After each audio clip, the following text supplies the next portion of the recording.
The first step towards achieving your dreams is having the right coach. Get the best education with Ayurveda PG Preparation app and make your AIAPGETPSCAMO dreams come true. Download the app now. All India PGT 2017 से 2023 तक 7 बार conduct हो चुकी है। अभी वर्तमान में इसका paper national testing agency लेती है और नेशनल टेस्टिंग एजेंसी एनटीए ने अपनी वेबसाइट पर पुराने पेपर्स अपलोड किए हैं, जिनको डाउनलोड करने के बाद में सीक्वेंस के क्रम में हमने देखा है कि कौन से सब्जेक्ट से कितने क्वेश्चन पूछे जाते हैं। आज हम हल करने वाले हैं कुमारव्रत के क्वेश्चंस। कुमारव्रत से 2023 में 8 क्वेश्चन पूछे गए थे, 2022 में भी 8 क्वेश्चन थे और 2021 में 9 क्वेश्चन पूछे गए थे, 2020 में 7 क्वेश्चन पूछे गए थे। तो ऑन एवरेज अपन कह सकते हैं कि कुमारव्रत से हर साल 8 क्वेश्चन पूछे जाते हैं। आइए स्टार्ट करते हैं। ये क्वेश्चन कौन कौन से हैं।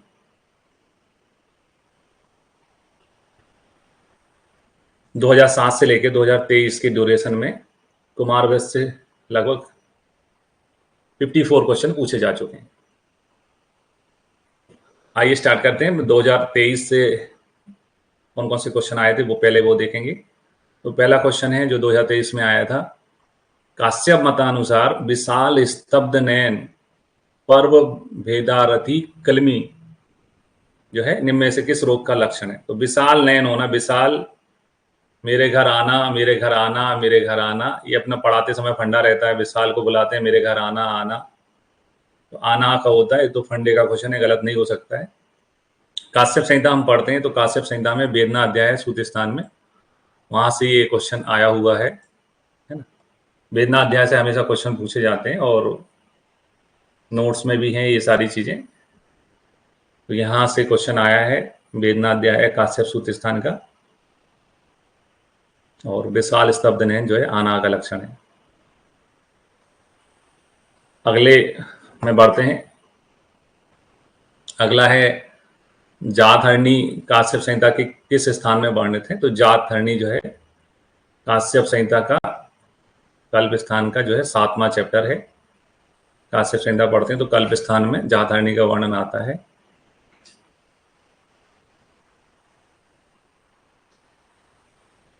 हाँ, 7वां चैप्टर है जातहरणी का, रेवती कल्प अध्याय है ना, इसमें जातहरणी का वर्णन है। नेक्स्ट क्वेश्चन में आते हैं। नेक्स्ट क्वेश्चन है, जोड़े बनाना है, कौन से महीने में निकलने वाले दांतों के गुण कैसे होते हैं। तो 8वें महीने में दांत निषिक्त होते हैं वो सर्वगुण संपन्न होते हैं। तो पहले का तीसरा है। 6ठे महीने में जो दांत निकलते हैं वो मल ग्राहिणा रहते हैं। आंसू वाले तो जल्दी 4 महीने वाले रहते हैं और राजी जो है वो 7वें महीने का होता है। तो इस प्रकार से यहाँ आंसर बनेगा पहले का तीसरा है ना। एक ही ऑप्शन है जिसमें पहले का तीसरा लिखा है, तो समय वेस्ट नहीं करना, यही आपका सही हो गया। कुमारव्रत पढ़ते हैं, काश्यप पढ़ते हैं। तो काश्यप में दांतों की उत्पत्ति के बारे में लिखा है सूत स्थान में, चैप्टर है दंत जन्मिक है ना। ये दंत जन्मिक चैप्टर है सूत स्थान का 20वां चैप्टर। तो इस 20वें चैप्टर में अपन पढ़ते हैं कि 4थे महीने वाले जो दांत होते हैं वो आंसू छैणा होते हैं। 6ठे महीने वाले जो है मल ग्राहिणा होते हैं। 7वें महीने वाले राजी मंता होते हैं और 8वें महीने वाले दंत संपद गुण वाले होते हैं। सभी गुण होते हैं इनके अंदर।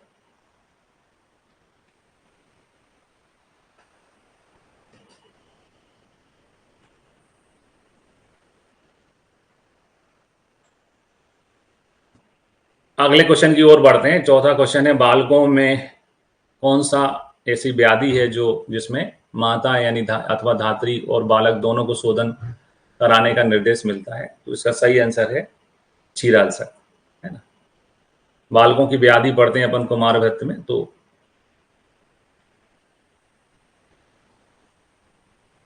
क्षीराल्सक वहां पे आता है ना। क्षीराल्सक नोट्स में भी है इसके बारे में डिटेल। क्षीराल्सक जो है इसमें धात्री एवं बालक दोनों को संशोधन यानी वमन कराते हैं। तो इसका आंसर शीरालसक है। अगले क्वेश्चन में बढ़ते हैं। 5वां क्वेश्चन है, अष्टांग हृदय के अनुसार नवजात शिशु परिचर्या में आने वाले निम्नलिखित परिचर्याओं को प्रथम क्रम से उत्तरोत्तर क्रम से लिखिए। ठीक है, तो सबसे पहले अष्टांग में बताया गया है उल्ब परिमार्जन, है ना। तो उल्ब परिमार्जन जो है वो सबसे पहले है, फिर उसके बाद में प्राण प्रत्यागमन होता है, फिर उसके बाद में नाल छेदन होता है, उसके बाद में जो है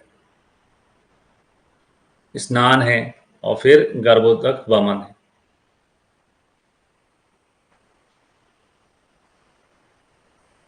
है ना। नोट्स देखते हैं अपन कुमार भक्त के, तो अपन ने सभी की परिचर्याओं की तुलना कर रखी है नोट्स में, प्राण प्रत्यागमन टॉपिक में, वहां से एक क्वेश्चन है।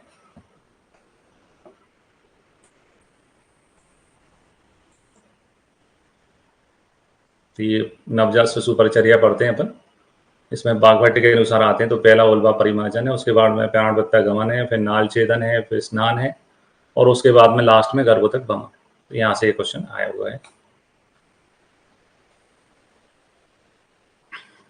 नेक्स्ट आते हैं काश्यप मतानुसार पंगु, मूक, आश्रुति, जड़, यानी जो फिजिकली जो है चैलेंज बच्चे होते हैं उनके लिए कौन सा घृत या कौन सी औषधि बताई गई है। तो इसका आंसर है संवर्धन घृत, सी। काश्यप संहिता हम पढ़ते हैं तो पहला ही चैप्टर है लेह अध्याय, उसमें इसका वर्णन मिलता है। ये काश्यप संहिता का पहला अध्याय है लेह अध्याय हम देखते हैं तो बालकों के योग बताए गए हैं। उसमें संवर्धन घृत है जो कि पंगु, मूक, आश्रुत और जड़ जो है उन शिशुओं को दिया जाता है मधु के साथ। फिर आते हैं क्रमी आशय, है ना, कौन से आचार्य ने निर्देशित किया हुआ है। तो के से क्रमी, के से काश्यप, ये अपना सिंपल सा फंडा रहता था। काश्यप ने क्रमी आशय बताया हुआ है। काश्यप संहिता में आश्रय का वर्णन है, और है ना कुमार भट्ट में भी नोट्स में अपन ने लिख रखा है।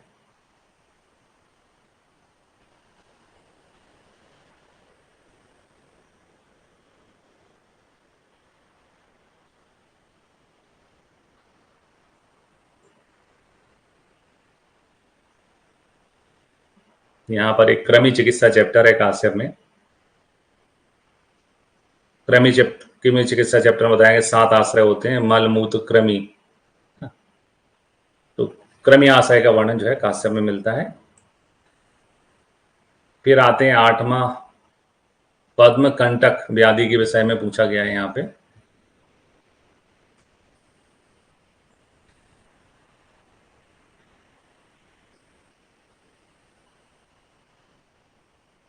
तो पद्म कंटक व्याधि ऐसा जो है पढ़ने को तो नहीं मिलता है काश्यप में। पद्म कंटक एक प्रकार का एक विसर्प है जो बच्चों में पाया जाता है ना। उसके 2 प्रकार की गति होती है। काश्यप संहिता के विसर्प चिकित्सा अध्याय में इस व्याधि का विस्तृत वर्णन मिलता है। तो विसर्प चिकित्सा अध्याय अपन देखते हैं, तो विसर्प चिकित्सा अध्याय में ऐसा नहीं है ना। तो विसर्प चिकित्सा चैप्टर में अपन यहाँ पर महापद्मक, इसका वर्णन तो नहीं है कंटक का। तो ये वाला सी ऑप्शन जो है यहाँ पे 8वें में सी ऑप्शन जो है वो गलत है। नोट्स में हम पढ़ते हैं पद्म कंटक नहीं होता है, महापद्मक एक रोग होता है। ये गलत लिखा हुआ है, इसको चैलेंज भी किया गया था। तो महापद्मक एक रोग होता है, बच्चों में होने वाले विसर्प को महापद्मक कहते हैं। तो आप पद्म कंटक की जगह महापद्मक पढ़ें, ठीक है, तब आपको ये क्वेश्चन समझ में आ जाएगा। महापद्मक जो है एक प्रकार का विसर्प है जो बच्चों में पाया जाता है। इसकी 2 गतियां होती हैं, बस्ते जो शीर्षक, और माधव निदान में इसका वर्णन मिलता है। ये भी चीज सही है। तो कुमार वैद्य के अपन नोट देखते हैं, तो वहां पे हमने महापद्मक के बारे में बताया है। तो यहाँ कंटक लिख गया है, बात यहाँ महापद्मक की हो रही है। बच्चों में होने वाला विसर्प है ना। इसकी गतियां 2 प्रकार होती हैं, बस्ते जो शीर्षक यानी हृदय से गुदा की तरफ फैलने वाला, और शीर्षक हृदय प्रदेश से संघ प्रदेश की तरफ फैलने वाला, है ना। माधव ने इसका वर्णन किया हुआ है। तो यहां से ये क्वेश्चन है। ये माधव निदान है। माधव निदान अपन देखते हैं। है ना। तो महामाधव निदान में तालुकंटक ऊपर वर्णित है, तालुकंटक के बाद में जो है महापद्मक रोग का वर्णन है, और थोड़ी सी टाइपिंग मिस्टेक है इस क्वेश्चन में, है ना। विसर्फ है एक प्रकार का जो कि शिशुओं में होता है, और जो है इसकी 2 गति होती हैं, संघ प्रदेश से हृदय प्रदेश, हृदय प्रदेश से गोदा की ओर जाने वाला बस्तिज और शीर्षक, ऐसे इसकी 2 गतियां होती हैं, है ना।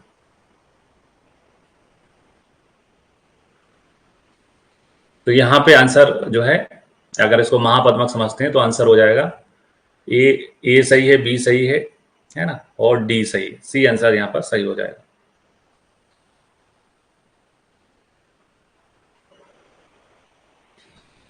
फिर आते हैं 9वें क्वेश्चन में। 9वां क्वेश्चन है, इसने सेवन के संदर्भ में बताया गया है। शरद ऋतु में घृत का सेवन निर्दिष्ट है, बिल्कुल सही है। प्रावट में तेल का निर्देश है, सही है। बसंत में बसा का निर्देश है, सही है। ग्रीष्म में मज्जा का, नहीं, गलत है ये, क्योंकि बसा और मज्जा जो है दोनों ही काश्यप ने बसंत में लेने के लिए कहे हैं। काश्यप संहिता देखते हैं तो वहां पर सूत्र स्थान में स्नेह अध्याय है,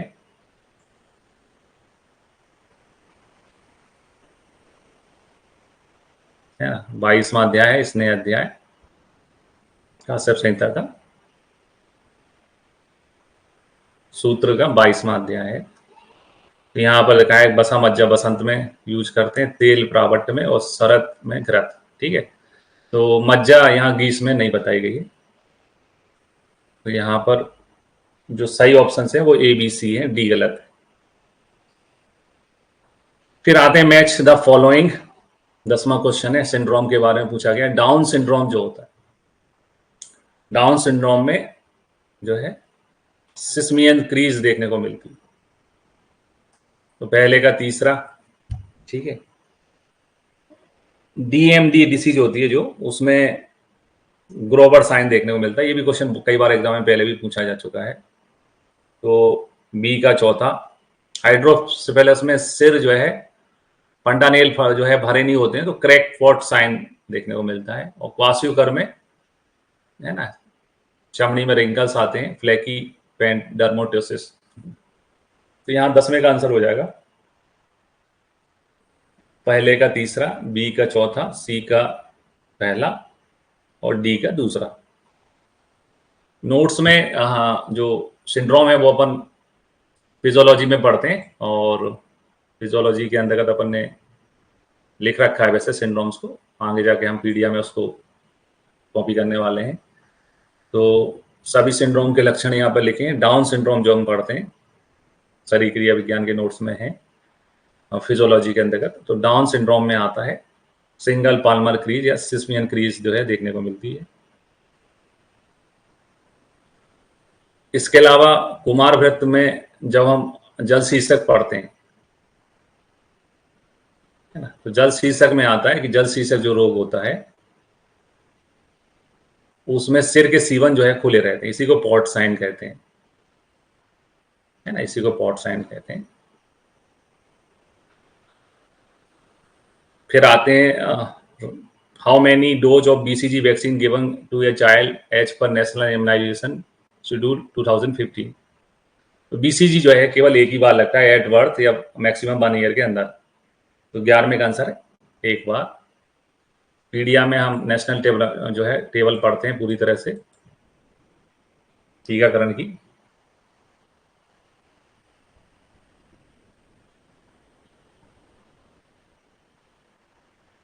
तो जो बीसीजी है वो एट बर्थ है ना, सिंगल डोज है।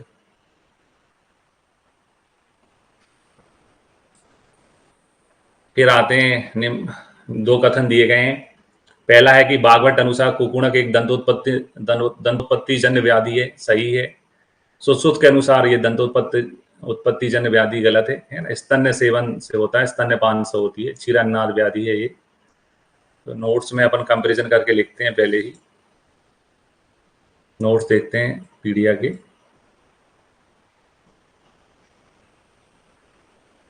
है ना, तो क्षीरान्नाद में जाते हैं तो इसमें कुकुणक आता है। कुकुणक में सुश्रुत ने बताया स्तन्य प्रकोप से होता है, और बाघभट्ट ने बताया दंतोत्पत्ति कालज व्याधि है। ठीक है, तो यहाँ पर पहला सही है, दूसरा गलत है। ऑप्शन बन जाएगा फर्स्ट असत्य, लेकिन सेकंड पहला सत्य और सेकंड जो है असत्य। फिर आते हैं क्षार सूत्र द्वारा चिकित्सा बालकों में होने वाली कौन सी व्याधि में बताई गई। तो काश्यप ने ये जो है अरिकीलक के में बताई है। अरिकीलक मतलब चर्म कील को उन्होंने, जो चर्म कील होता है, जब गुदा के अलावा त्वचा में आर्स होता है तो उसको चर्म कील कहते हैं। काश्यप ने उसको नाम अरिकीलक दिया हुआ है। तो अरिकीलक चिकित्सा जो है काश्यप संहिता का चिकित्सा का 11वां चैप्टर देखते हैं तो वहां पे इसका उल्लेख आता है ना। चिकित्सा का 11वां चैप्टर है काश्यप संहिता में, द्विवर्णीय चिकित्सा अध्याय है इसका। द्विवर्णीय चिकित्सा में अरिकीलक का वर्णन है और इसमें बताया गया कि छेदन करके 4 से प्रतिसरण करें और 4 सूत्र बांध दें। तो 4 सूत्र जो है अरिकीलक में बताया है आचार्य काश्यप ने। अगले क्वेश्चन में बढ़ते हैं। उपवेशन संस्कार यानी भूमि पर बच्चों को बिठाना है ना, तो 6 माह में आरंभ कर देना चाहिए, सही है। बालक को 6 महीने बिठाना चाहिए, है ना, पर लंबा नहीं बिठाना चाहिए। उपवेशन संस्कार में जब 6 महीने में प्रारंभ कर देना चाहिए, परंतु लंबा बिठाने से क्या होता है कि श्रमत ज्वर, थकावट होती है बच्चे को, कटी दौर्बल्य हो सकती है, कमर जो है टेढ़ी हो जाती है। कहते हैं ये आम कहावत है, मतलब अपने जो बुजुर्ग हैं वो बताते हैं कि बच्चे को जबरदस्ती नहीं बिठाना चाहिए, जबरदस्ती बिठाने से उनकी कमर जो है वो टेढ़ी हो जाती है। तो ये दोनों ही कथन सही हैं और आर्य का सही स्पष्टीकरण है ना, सही व्याख्या है। कुमार में हम पढ़ दें तो उसमें उपवेशन संस्कार वगैरह बताएं, भूमि उपवेशन भी बताएं सभी को। तो यहाँ पर उपवेशन या भूमि उपवेशन संस्कार, भूमि में बिठाना, वो काश्यप 6वें महीने में बताते हैं। अगले क्वेश्चन की ओर बढ़ते हैं। अगला क्वेश्चन है मैच द फॉलोइंग। तो यहाँ पर सिंड्रोम बताए गए। डाउन सिंड्रोम, 21 साल में व्यक्ति कॉलेज करके बेरोजगार हो जाता है, डाउन हो जाता है। ट्राइसोमी ऑफ 21 है डाउन सिंड्रोम। 13 पता है ना, ये अपना फंडे का क्वेश्चन है। 13 पता। पटायु सिंड्रोम जो है वो जो है ना 13। तो अगर आपने 2 ही पढ़ रखे हैं तो भी सही हो गया। ठीक है, बाकी बीटा थैलेसीमिया सभी को मालूम है कि एक ऑटोसोमल डिसीज है और टर्नर सिंड्रोम में बेबिंग नेक में देखने को मिलती है। तो 15वें में बनेगा पहले का चौथा, एक ही में है तो ये सही है। बी का तीसरा, सी का पहला और डी का दूसरा, है ना। तो ठीक है, डाउन सिंड्रोम होता है ना 21, पटायु होता है 13 पता, 21 में डाउन। ठीक है, और ये बेब्ड नेक जो है वो शॉर्ट स्ट्रक्चर, ये टर्नर सिंड्रोम का होता है। ठीक है, तो नोट्स में ये सारी चीजें हैं। फिर आते हैं सुश्रुत संहिता में वृषण कच्छू, है ना। वृषण कच्छू जो है कौन सी व्याधि है ना, जो व्याधि होती है उसमें कौन सा दोष होता है। तो सुश्रुत संहिता में क्षुद्र रोग में वृषण कच्छू का वर्णन किया गया है और वृषण कच्छू में श्लेष्म रक्त दोष होता है। तो बच्चों में होने वाली बीमारी है तो अपन अलग से भी लिख के ऐड करके रखते हैं। 13वां चैप्टर है ये निदान स्थान का, क्षुद्र रोग, है ना। क्षुद्र रोग में यहाँ पर नोट्स में अपन देख रहे हैं जो वृषण कच्छू है उसमें कफ रक्त दोष होता है।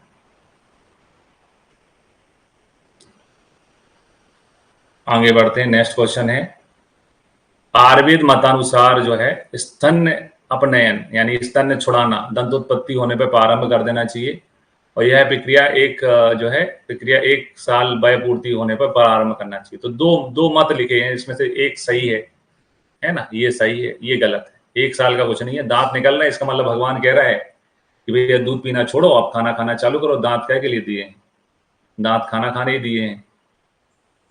तो स्तनपान वाला टॉपिक है नोट्स में, यहाँ पे अपन ने पॉइंट लिख रखा है कि भागवत के अनुसार बालकों के दांत निकलने के पश्चात बालक को धीरे धीरे दुग्ध यानी छुड़ा देना चाहिए। तो यही क्वेश्चन पूछा है। दांत दे दिए तो आप दांत का इस्तेमाल करो। 18वें क्वेश्चन में आते हैं, तो यहाँ पर है ना, योग और कौन सी व्याधि में देते हैं वो मिलाना है। तो राज तेल सभी जानते हैं, फक रोग में देते हैं। इंद्रायणी घृत, इंद्रायणी तेल जो है वो राजक्षमा का है। तो पहले का दूसरा यहाँ पर एक और दूसरे का पहला, यहाँ पर इसी से क्वेश्चन आपका सही हो गया। लाक्षा जो है वो बालसोस का है, लाक्षादि तेल। और बला तेल जो है वो नवजात शिशु परिचर्या हम पढ़ते हैं, तो बला तेल से उसमें अभ्यंग बताया है, नवजात शिशु को बला तेल से अभ्यंग बताया। कुमार व्यथ हम देखते हैं नोट्स में, तो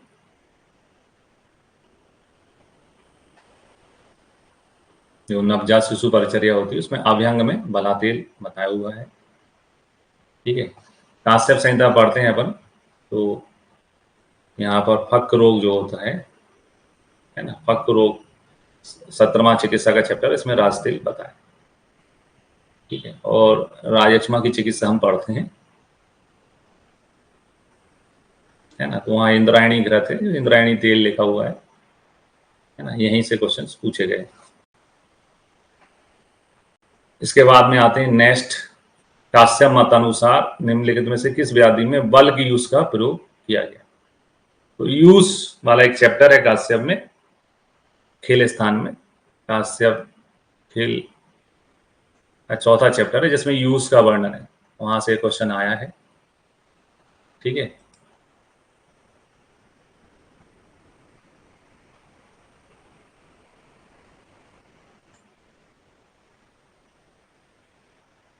ना, यूज निर्देशी चैप्टर, यहां से क्वेश्चन आया है। काश्यप संहिता में श्लोक देखते हैं इसका, है ना। यूज निर्देशी चैप्टर है क्योंकि चौथा चैप्टर है खेल स्थान का। यहां पर अपन देखते हैं,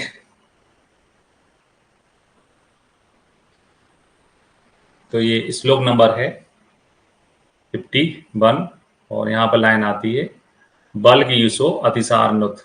बल्क यूज जो है अतिसार को दूर करता है। बल्क जो है वो बेर को कहते हैं, तो बेर जो है कसाय रस होता है, कसाय रस होने से वो स्तंभक होता है। तो यहाँ आंसर जो है 19 का अतिसार है। फिर आते हैं घृत पानम प्रथम सस्यते। घृत पान जो है किसकी चिकित्सा में बताया, तो घृत पान प्रथम चिकित्सा जो है स्तन कीलक की होती है ना। तो काश्यप संहिता में अपन स्तन कीलक पढ़ते हैं, सूत स्थान में उसका वर्णन है। सूत स्थान का जो है क्षीरोत्पत्ति अध्याय है 19वां, और यहाँ पर स्तन कीलक की चिकित्सा बताई गई है और घृत पानम प्रथम सस्यति ये लाइन पूछी गई है। नोट्स में सारी चीजें पहले से ही हैं और नोट्स पिछले 15 साल से वैसे ही हैं।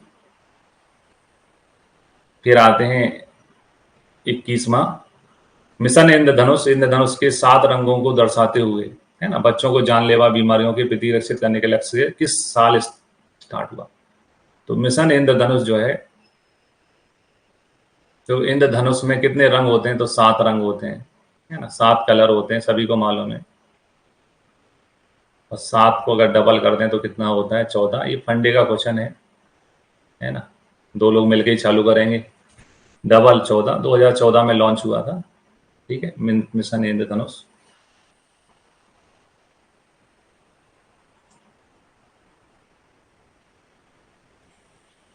है ना, तो यहाँ health programme in India topic है नेशनल प्रोग्राम में अपने नोट्स में। और यहाँ पर मिशन इंद्रधनुष जो है 25 दिसंबर 2014 को लॉन्च हुआ था।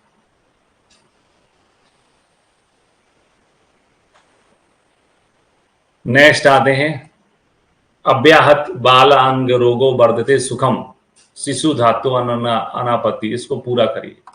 तो जो अभी अपन ने स्तन कीलक चैप्टर पढ़ा उसी में ये श्लोक आता है ना। ये श्लोक है जस्ट उससे ऊपर ही, शुद्ध क्षीर का लक्षण है अत्याहत बालांग रोगो वर्धते शिशुर धातु अनापत्ति, शुद्ध, है ना, शुद्ध क्षीर का लक्षण है। तो यहाँ पर ऑप्शन आएगा, है ना, शुद्ध क्षीर, है ना। 22 का आंसर जो है शुद्ध क्षीर है, काश्यप के 19वें चैप्टर का श्लोक है सूत स्थान के। अगले में बढ़ते हैं, कुमारव्रत विषय में हान्यव क्या है? तो हान्यव जो है वो एक प्रकार के टाइप ऑफ दांत का प्रकार होता है। काश्यप संहिता में पढ़ते हैं, कुमारव्रत पढ़ते हैं, तो उसमें ये आता है, जैसे है ना, दंत जन्म चैप्टर, हान्यव जो है वो दांतों के प्रकार है ये, और संख्या इनकी 20 होती है।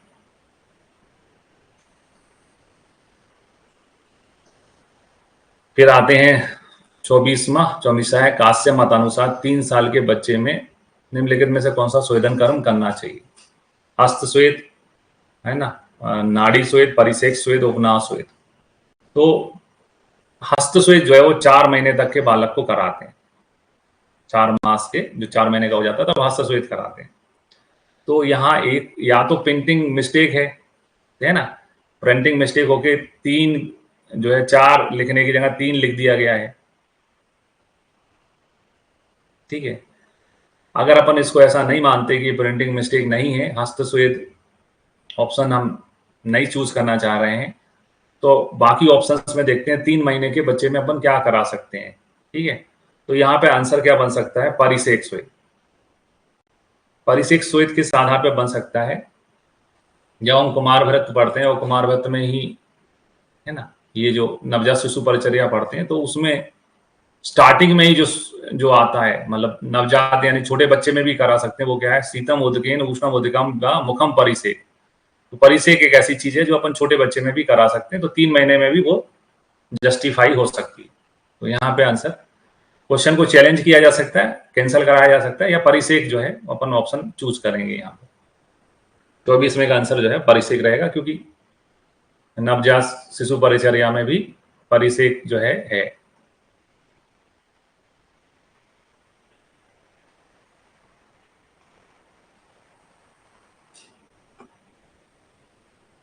फिर आते हैं काश्यप मतानुसार अभ्यंतर स्नेहपान के लिए उपयोगी अनुपान क्या है? तो सभी प्रकार के स्नेहपान करने के बाद में उष्ण जल पिया जाता है, ये अपन पंचकर्म में पढ़ते हैं, और वही चीज काश्यप में भी बताई गई, उष्ण जल आंसर है। फिर आओ, काश्यप मतानुसार कौन सा धूप कफज रोग और ग्रीष्म काल में उपयोग हेतु निर्दिष्ट किया है? तो गर्मी में तो अपन को पानी चाहिए, है ना, वरुणा धूप बताया है काश्यप संहिता में। काश्यप कल्प स्थान देखते हैं, तो यहाँ श्लोक आता है, धूपो अयम वरुणो नाम ग्रीष्म काले प्रशस्यते कफ आदि के। ठीक है, तो यहां से ये क्वेश्चन पूछा गया है ना, वरुणा धूप अंतर है। काश्यप संहिता अपन पढ़ते हैं, तो काश्यप में जो कल्प स्थान है, धूप कल्प पहले ही चैप्टर है, वहां से पूछा गया है। नेक्स्ट में आते हैं, किस तत्व के अभाव में गर्भस्थ शिशु में जो है न्यूरल ट्यूब डिफेक्ट देखने को मिलता है? ठीक है, तो जो फॉलेट है उसके कारण ऐसा होता है।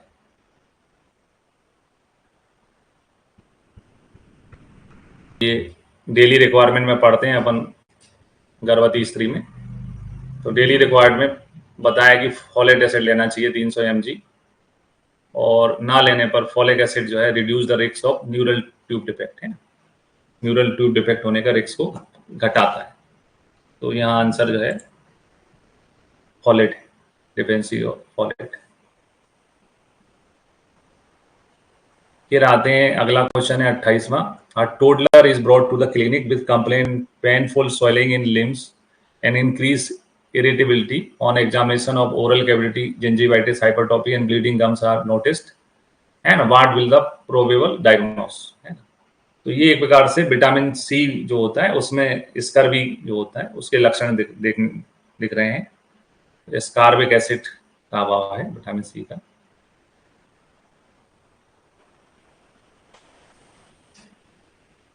विटामिन सी के प्रेजेंस में आयरन का एब्जॉर्प्शन भी होता है, तो वीकनेस भी उस कारण से है।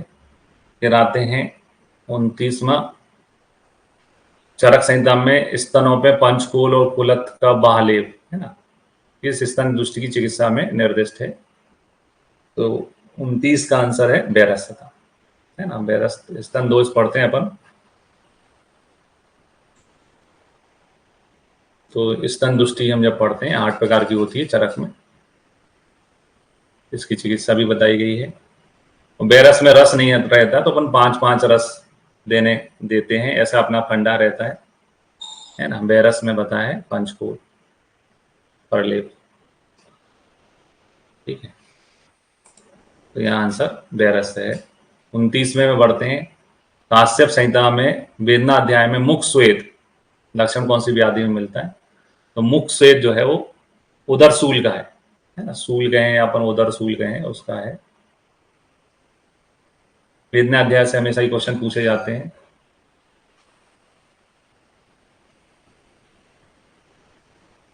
पच्चीसवां चैप्टर है वेदना अध्याय, और इससे पहले आना पूछा था। उदर सूल में हम देखते हैं मुख स्वेदस्य सूलिना, उदर सूल में या सूल में मुख स्वेद लक्षण देखने को मिलता है। फिर आते हैं इसके बाद में नेक्स्ट क्वेश्चन है, जन्मोपरांत अगर किसी नवजात शिशु का जो है टेक्सटाइल स्टिमुलेशन होने के बावजूद है ना शिशु एपनिक रहे तो उचित वेंटिलेशन ना हो पाए और हृदय गति जो है 100 से नीचे रहे, तो ऐसे शिशु को प्राण प्रत्यागमन में अगला प्रस्तावित कदम क्या होना चाहिए? ठीक है, तो इसको जब जो है वेंटिलेशन की जरूरत पड़ेगी है ना, तो बैग एंड मार्क्स वेंटिलेशन इसका आंसर है 31 का। फिर आते हैं क्वेश्चन रिपीटेशन, इसी को कहते हैं टॉपिक में, जैसे 23 में पूछा गया था दांतों का निषिक्त का, वैसे ही यहाँ पर से पूछा गया है, 20 में पूछा गया था। तो टॉपिक रिपीट होते हैं, क्वेश्चन रिपीट नहीं होते हैं। चौथे महीने वाले जो है यही क्वेश्चन अपन ने देखा था, आंसू छेड़ना 23 में पूछा गया था। तो पहले का जो है चौथा है, ठीक है। गुणदंता जो है 6वें महीने के होते हैं, है ना। हिलने वाले जो हैं वो जो दांत हिलते हैं वो 5वें महीने के रहते हैं प्रहर्ष वाले, और 7वें महीने वाले द्विपुटा होते हैं, डी का पहला। इस प्रकार से सही ऑप्शन जो है पहले का चौथा, बी का तीसरा, डी ऑप्शन जो है सही है। नोट्स में वही काश्यप देखते हैं अपन, काश्यप में ये सारी चीजें, टॉपिक को समझिए, टॉपिक रिपीट होता है ना। ये टॉपिक रिपीट हुआ है। अब इस टॉपिक में क्वेश्चन कैसे कहां से पूछा गया है ना। इस बार पूछा है द्विपुटा, हर्षयुक्त है ना, आंसू छेड़ना और घुणदंता, ठीक है। तो टॉपिक वही है, क्वेश्चन जो है बदल गए हैं थोड़ा सा।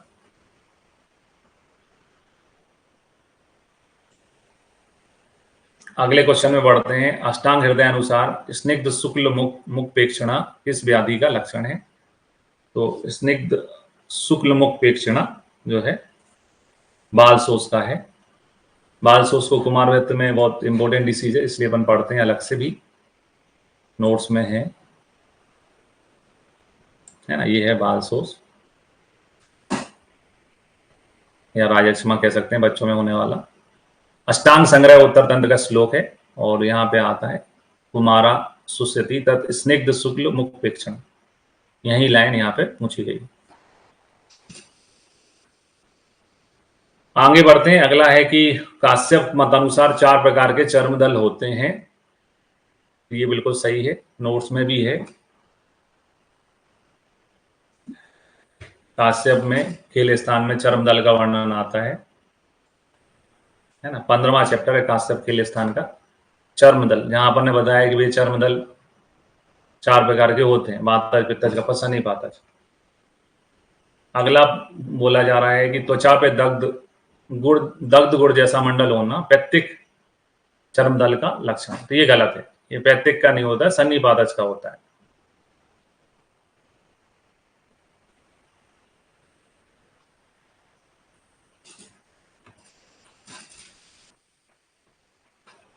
तो खिले स्थान में ये चर्मदल जो है चिकित्सा चैप्टर है।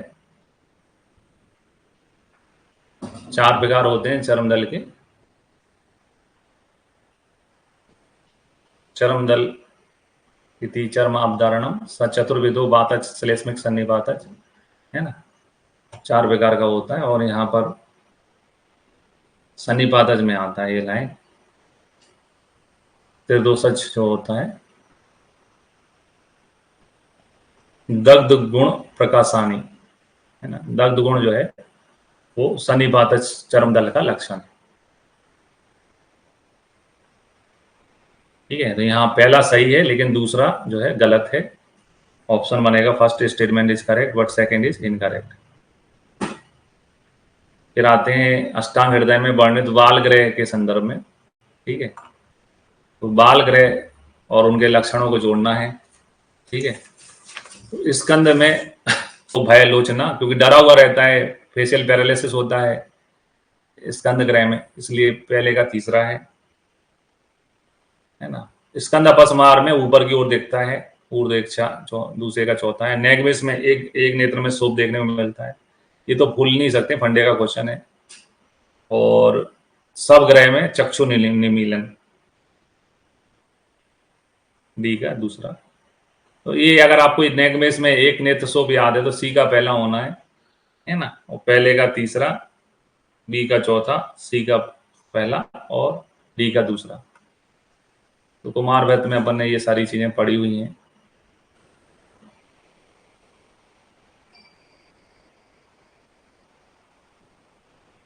ठीक है, तो स्कंद ग्रह अपन पढ़ते हैं,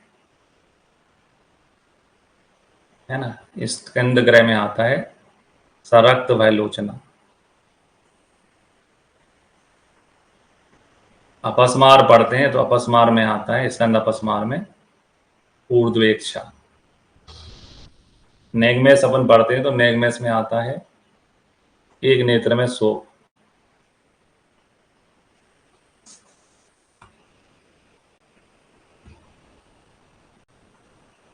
और चक्षु निमीलन जो है ये आता है सब ग्रह में।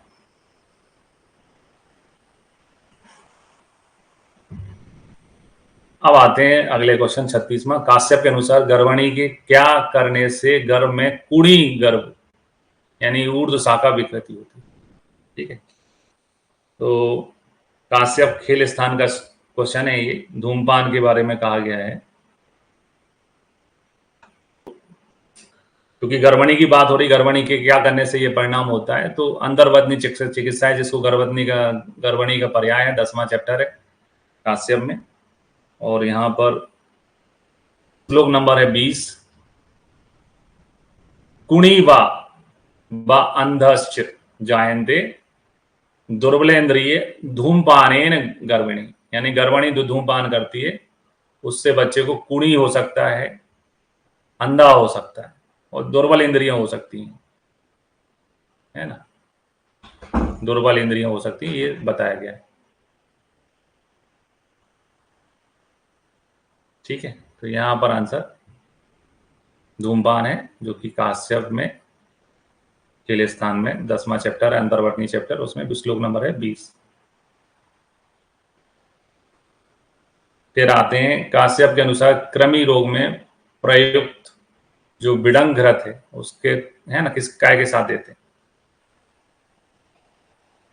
काश्यप में अपन ने बिडंग घृत बताया हुआ है, ये है ना, बिडंग घृत बताया कृमि की चिकित्सा में, और अनुपान बताया अपन ने सरकरा के साथ देना चाहिए। तो देखो टॉपिक है कृमि चिकित्सा से क्वेश्चन आ रहे हैं, है ना, तो यहां आंसर है सरकरा, 37 का आंसर है सरकरा। फिर आते हैं काश्यप के अनुसार नाभ्या समन्तता शोधना, है ना, वेदनाध्याय से क्वेश्चन पूछे गए, अना वाला पूछा गया है, मुख स्वेद वाला क्वेश्चन पूछा गया है, ये भी वेदनाध्याय से क्वेश्चन है। और नाभि के चारों ओर शोध जो है पांडु रोग में देखने को मिलता है। तो काश्यप संहिता में हम जब सूत्र स्थान में वेदनाध्याय पढ़ते हैं, 25वां चैप्टर है, 3 क्वेश्चन अभी अपन ने देखे हैं, उसमें से ये क्वेश्चन भी वहीं से है। तो ये पांडु पढ़ते हैं अपन वेदनाध्याय में, नाभ्या समन्ता शोध, नाभि के चारों ओर सूजन देखने को मिलती है।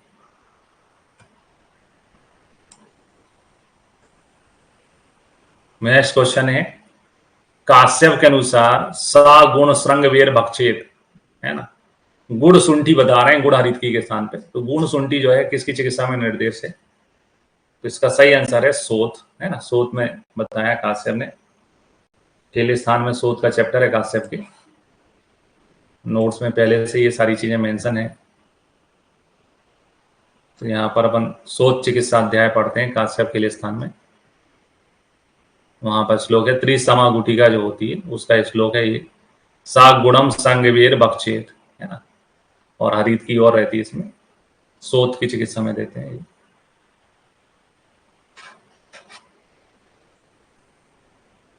है ना। तो ये त्रिसमा गुटिका जो होती है उसका श्लोक है।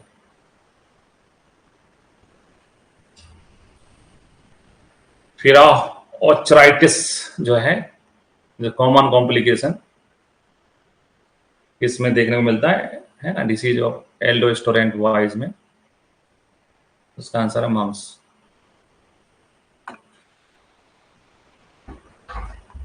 है ना। तो मम्स देखते हैं अपन, मम्स, ठीक है। तो ये पैथोलॉजी में पढ़ते हैं अपन मम्स के बारे में, और है ना कॉम्प्लिकेशन जो है एल्डोस्टेरोन में होता है ऑर्थराइटिस।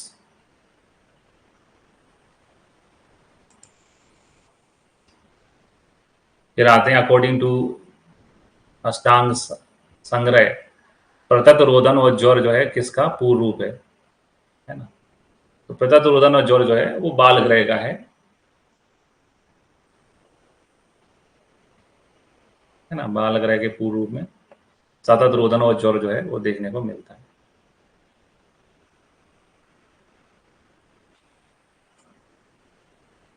नेक्स्ट क्वेश्चन है, naked eye single tube red cell osmotic fragility test जो है वो किस व्याधि को पहचानने की है परीक्षा है। तो इसका सही आंसर जो है, बच्चों को जब दिखना कम हो लगता है थैलेसीमिया में टेस्ट होता है। 42 आंसर सी है। फिर आए 43, which of the following vaccine is not a live attenuated vaccine, है ना। तो लाइव जो जिनका टाइम निश्चित रहता है वो सब लाइव होती है, बीसीजी का टाइम निश्चित है, at birth. Oral polio vaccine का टाइम निश्चित है, कब कब देते हैं, है ना। इंजेक्टेबल का निश्चित नहीं है ना। तो यहां पर आंसर ए है। पीडिया में अपन देखते हैं वैक्सीनेशन के बारे में,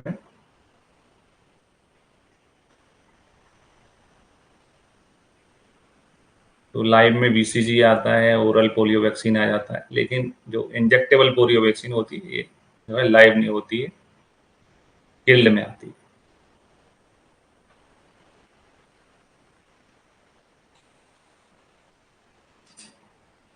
फिर आए ये बाल चतुआ चूर्ण के बारे में है, घन कृष्णा अरुणा श्रृंगी चूर्ण चौद्रेण संयुक्तम, है ना। तो ये पीएन के पानक है, पिपली है, इसमें अति विषा है ना, नागर मोथा है और कर्कट संगी है। बाल चतुआ चूर्ण का श्लोक है, शिशु ज्वर अतिसार हग्नम श्वास कांस बमी हरित। ये बाल चतुर्भुज का श्लोक है ना। तो ये वैसज्य में अपन जब चूर्ण पढ़ते हैं उसमें बाल चतुर्वर्ण चूर्ण में ये श्लोक आया हुआ है। तो यहाँ पर चौथे का आंसर जो है बाल चतुर्वर्ण चूर्ण, आंसर जो है बाल चतुर्वर्ण चूर्ण है। फिर आते हैं बृहद घन स्थिर मूल, है ना। लक्षण कौन से दंतों माँ के दंतों के हैं, तो ये 8वें माह का है। दंतोत्पत्ति पढ़ते हैं अपन काश्यप संहिता में,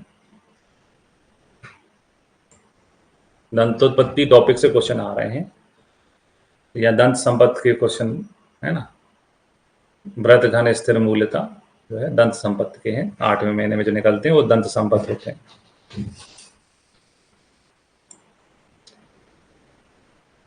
फिर आते हैं अगला क्वेश्चन है, सतता अधम, है ना, सदा हमेशा उल्टा मुख करके लेटना कौन से, है ना। तो ये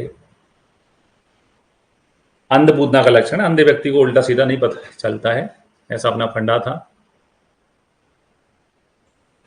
बाल ग्रह देखते हैं, तो बाल ग्रह में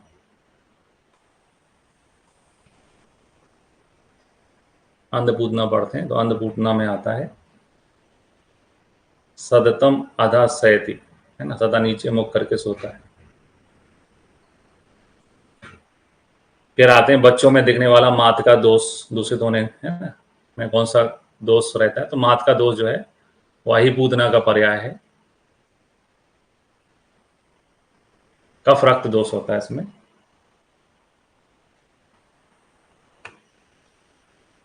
बच्चों के रोग पढ़ते हैं अपन कुमार वैद्य के नोट्स में, तो उसमें आही पूतना उल्लेखित है, आही पूतना का ही पर्याय टॉपिक है। देखो इसी से महापद्मक भी आता है इस टॉपिक में से। आही पूतना जो है उसका पर्याय है मात का दोष, भागवत ने बताया है।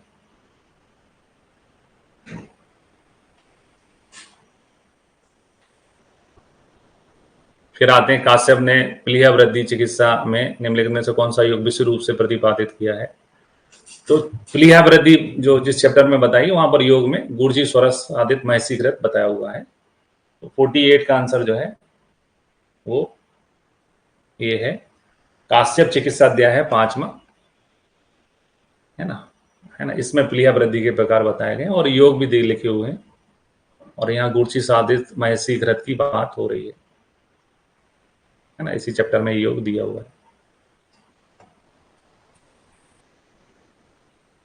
फिर अब काश्यप मतानुसार कौन से माह में गर्भ में वेदना का अनुभव करने लगता है, तो जब हृदय आ जाएगा तो हृदय से ही वेदना फील होती है। 49 का आंसर तृतीय माह से। काश्यप संहिता में सारी स्थान देखते हैं अपन, वहां पे सारी स्थान में हम मासानुमासिक वृद्धि क्रम पढ़ते हैं। काश्यप सारी स्थान में, ये काश्यप का सारी स्थान का दूसरा चैप्टर में है। असमान गोत्रीय सारी चैप्टर का नाम है, और इसमें तीसरे माह में बच्चे में वेदना का अनुभव होने लगता है।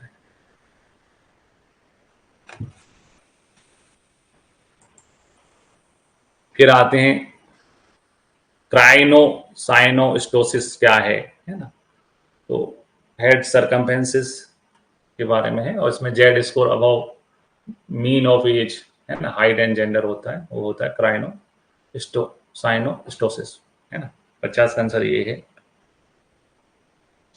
फिर आए डिफेक्टिव डार्क एडेप्टेशन, है ना, रतौंधी जो होती है, एक प्रकार से रतौंधी की बात की जा रही है, जिसमें रात में दिखना कम होता है ना,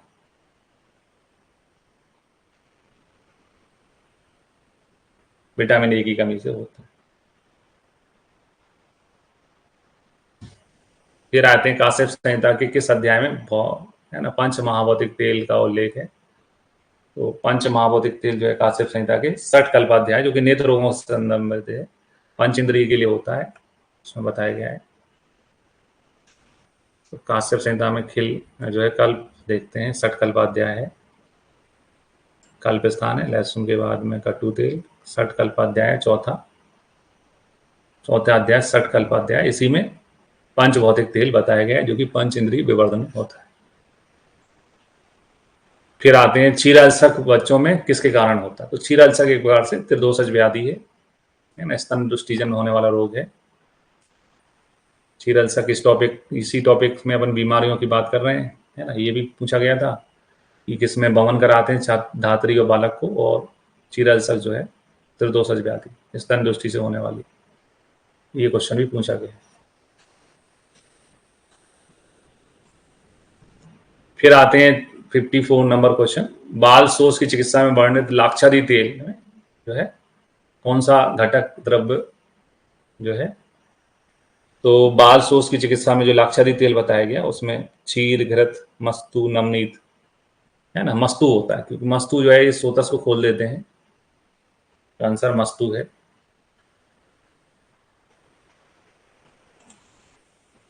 ये लाक्षादी तेल है जो कि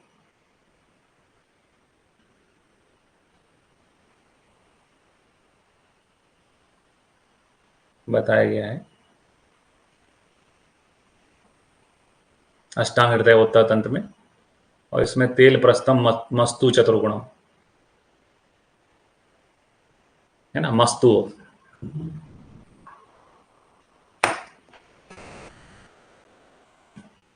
तो ये था कुमार व्रत का, जिसमें से ऑल इंडिया पीजीटी में लगभग 8 क्वेश्चन आते हैं। तो क्या क्या चीजें अपन को इसमें कुमार व्रत में देखनी है।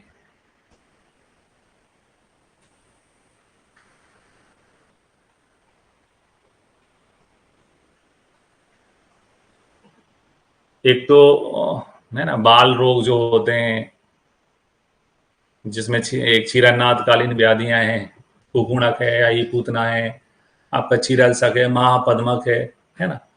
जो क्षीरनादकालीन व्याधि होती है, टॉपिक है नोट्स में, वो पूरा कवर करना है, उससे क्वेश्चन आते हैं। फिर नवजात शिशु परिचर्या से हमेशा क्वेश्चन आता है।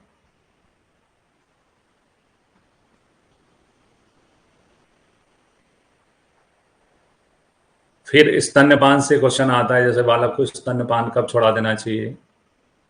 दंत जो है जन्मिक, जो है दंत जन्मिक एक टॉपिक रहता है दांतों के संदर्भ में, उसमें से क्वेश्चन आता ही आता है।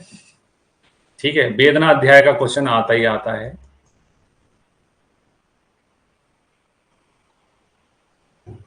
बाल ग्रह का क्वेश्चन पूछा जाता है, बाल ग्रह से 1-2 क्वेश्चन पूछे ही जाते हैं।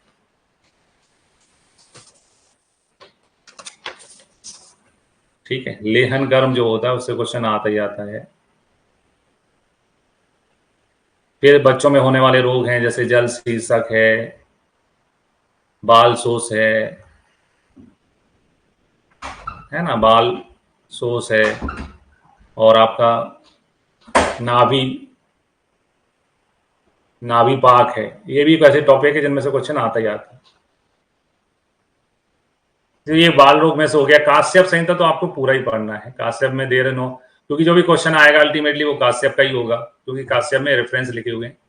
तो काश्यप पूरा देखना है, काश्यप का सूत्र स्थान भी पूरा पढ़ना है। सूत्र स्थान में जैसे ले अध्याय है, आपका दंड जन्मिक है ना, सूत्र स्थान अच्छे से देखना है। आपका काश्यप का जो है खेल स्थान बहुत पूछा जाता है। ठीक है, चिकित्सा बहुत पूछा जाता है, कल्प बहुत पूछा जाता है। काश्यप संहिता में कोई चीज चुगनी नहीं है आपको, है ना। रेवती कल्प अध्याय अच्छे से देखना है, स्त्री प्रसूति में भी उसके क्वेश्चन आ जाते हैं। चिकित्सा है, खिल स्थान है, सारी स्थान से भी क्वेश्चन आते हैं, जो वेदना वाला अपन ने देखा। तो ऑलमोस्ट पूरी काश्यप एक बार रिवाइज करनी है, ज्यादा पेजेस की नहीं, 30-32 पेज की आराम से आप कर सकते हो। पीडिया में आ जाते हैं, तो पीडिया में आपका इम्यूनाइजेशन है, टीकाकरण है, टीकाकरण एक टॉपिक से क्वेश्चन आ रहे हैं। फिर सिंड्रोम है ना, सिंड्रोम जो होते हैं जन्मजात, कुछ डाउन सिंड्रोम है, पटाई सिंड्रोम है, एडवर्ड सिंड्रोम है, इनके क्वेश्चन पूछे जा रहे हैं, है ना। वैक्सीनेशन से क्वेश्चन पूछे जा रहे हैं। फिर बच्चों में होने वाले कुछ कंजेनाइटल डिफेक्ट होते हैं, जन्मजात विकार होते हैं, है ना, बीटा थैलेसीमिया है, जैसे क्रोमोसोमल डिफॉर्मिटीज होती हैं, इनके भी क्वेश्चन पूछे जाते हैं। ये सारे टॉपिक्स आपको अच्छे से रिवाइज करके जाना है। तो कुमारव्रत काश्यप में इतना ही। अब मैं आपके क्वेश्चंस देख लेता हूँ क्या है। अगर आपको हमारा वीडियो पसंद आया तो इसे लाइक करें और हमारे चैनल को सब्सक्राइब करें। वीडियो को अंत तक देखने के लिए आपका बहुत बहुत धन्यवाद।